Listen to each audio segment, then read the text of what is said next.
Welcome to another informational video on HamSphere 4.0. Each of my videos will start with this same short section on what is HamSphere 4.0.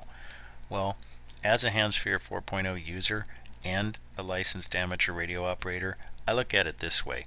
HamSphere 4.0 is to ham radio what an advanced flight simulator is to flying. It's a simulation, but it's an incredibly realistic simulation. HamSphere 4.0 includes simulations of how the sunspots affect the ionosphere using current real sunspot numbers. It simulates the multiple paths that signals take through the atmosphere, getting from one location to another. And it even simulates the behavior of different types of antennas. You use all of these things in HamSphere 4.0 as you experienced an incredibly realistic simulation of ham radio. This video is about using the HamSphere 4 editor, which is a fantastic feature that allows you to always make your rig like you want it, customize it, change it. You never get tired of what you have because you can always change it. This is the login screen. There may not be a shop button, which is fine because again, everything you need for your transceiver is included free with HamSphere 4, and HamSphere 4 is included free with your HamSphere 3 subscription. So don't worry about the shop. It's completely optional. So, but let's go to the editor. You just click on the editor button to do that. This is the HamSphere 4 default transceiver. And this is what it looks like inside the editor. The editor is a place where you can move plugins around, bring in new plugins, take things off your transceiver, stuff like that. This is the editor area over here.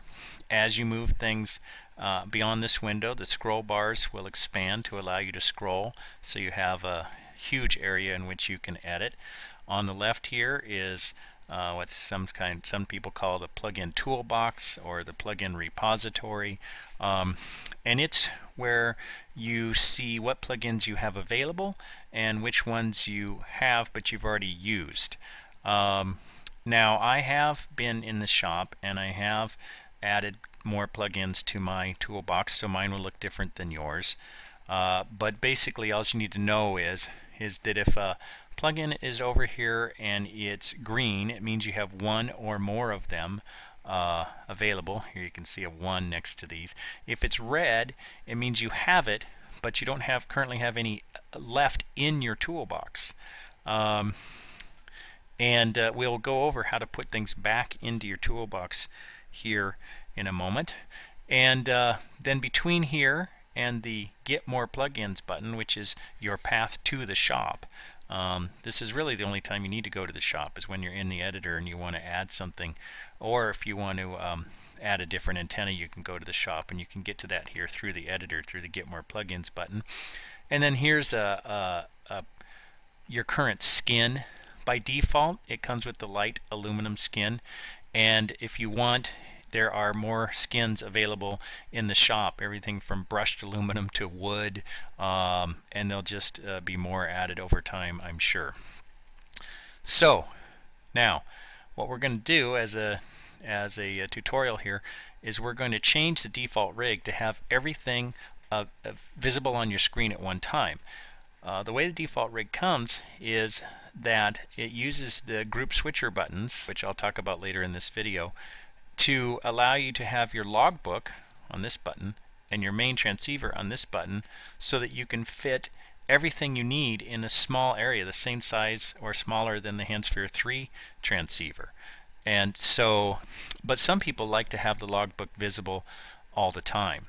So I'm going to edit my transceiver to do that.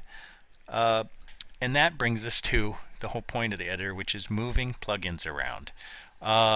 This is the part that gives people the most trouble initially, because it's not at all obvious how to move a plugin. Well, the answer is that you put your mouse near the top of the plugin, you hold down the left button, and then you drag like this, just like dragging icons around on a computer desktop. But the part that's challenging for people is that it's not clear that only the top 10% of a plugin can be grabbed so that you can drag it. So on a tall plugin like this one here, the top 10% is a pretty big area, so you can grab down on the screw, even below the level of the screw you can grab and drag. But now look at this little plugin. It's only 72 pixels high. The top 10% is just going to be 7 pixels along the top here.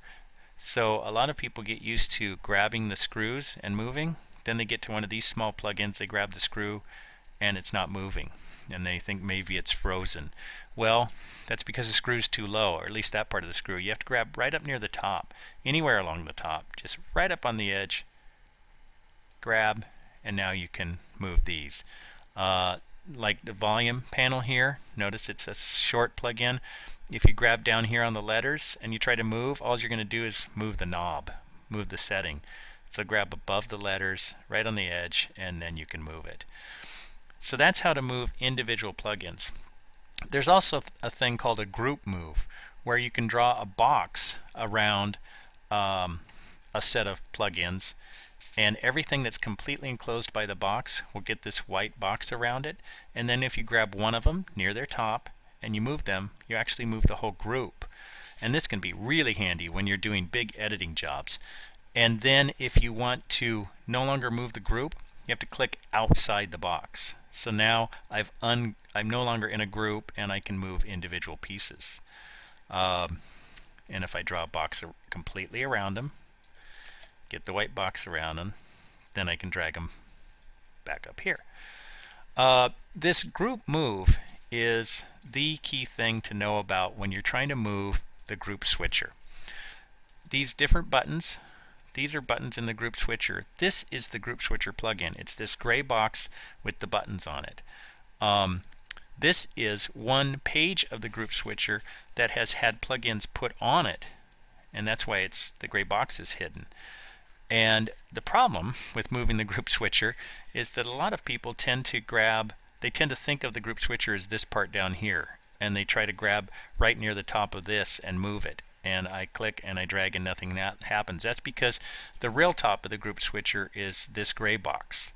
And if I grab that and move it, I will in fact move the group switcher, but it gets very confused about the plugins that are already in place. And I'll go ahead and do that to show you how to recover from a disastrous edit. And I go to a blank page and I grab up near the top of the gray and I drag it down and I think, hey, perfect. Then I go back to this page and all of a sudden things are all goofed up. I've got my logbook on both pages. I can't figure out where my other plugins went. There they are. Things are very messed up. And I go, oh, I don't want that. I got to recover from that. Well, I click the X here to exit the editor, and in this case it's asking me, do I want to save? No, I do not want to save those most recent changes. Then I go back into the editor and I'm back to this. So I exited the editor and I said don't save changes, so it didn't save any of the changes I had made. So now let's try that again. Okay, so now I wanted to move that group switcher. What I tried already was going to a blank page and grabbing near the top of the gray. The other thing I could do is to expose some gray and grab, but that's not going to work well either. So this is the perfect time to do a group move. I drag a box around the whole thing and I drag it. I drag the whole thing at once. It all goes together. Everything stays where it belongs. And now we've moved this whole thing. So that's a key point. The group move is really, really the best way to move the group switcher. Now, let's say that even though this is a bit of a mess right now, I decide, yes, I like all these changes I've made so far, and I click the Save button. It doesn't say anything. It doesn't tell me that it's saved, but I did click the Save button, so it assumes I really did want to save. And then let's say I continue to do some edits, and I do some stuff that I didn't want to do, and I realize, you know what, I'm just going to stop for now, and I'll go back to the last time I saved. Well, then you can click the X here. It says, do you want to save your assembly? You say no. And then when you go back into the editor, what you have is the way you had things the last time you clicked save. So you can either click save here as you're working, or wait until you're done and then click X and say yes, you do want to save. So that's how to move things in the editor. Now, how do you get things back in your toolbox if you don't want them? So for the edit I'm about ready to move, or about ready to do, I don't need the handles. So I don't want this handle in my transceiver. I can't leave it out here, otherwise it'll be part of my transceiver. And you'll notice here that in my toolbox I have 0 left handles of this 74 by 432 size. So how do I get rid of this? I drag it over to the left of the screen, way over to the left, like start to go off the screen with it, half off the screen, let go of it, and now I have a left handle in my toolbox. So it's still there for me to use. I double click, it comes back in, it puts it right here, and then I grab near the top and I can use it. Anything I need that's in my toolbox, now I just drug the right handle off, I can double click here on it and it'll bring it back in, and then I can move it where I need it. In this case I don't want it, so I'm going to throw it away. So this first editing job uses just the plugins that are available on the default transceiver.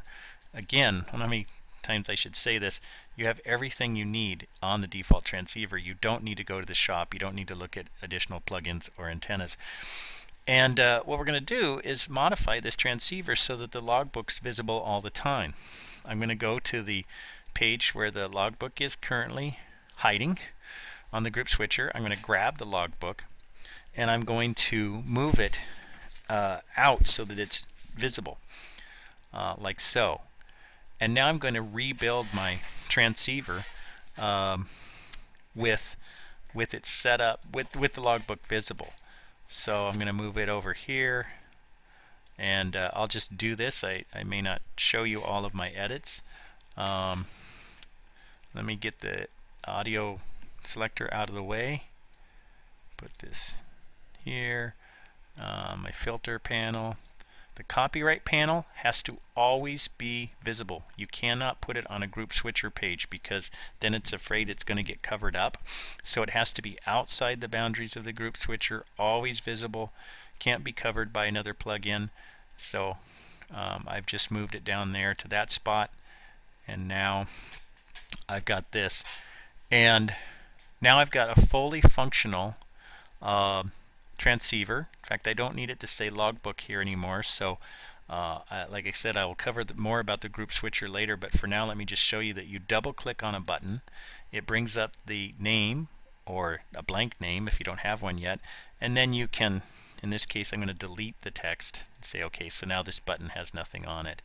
And in fact, I will show you how to add something to the group switcher right now because I want my audio selector. Not everybody needs it if their primary sound devices are set correctly, but I want mine because I don't use my primary sound devices normally.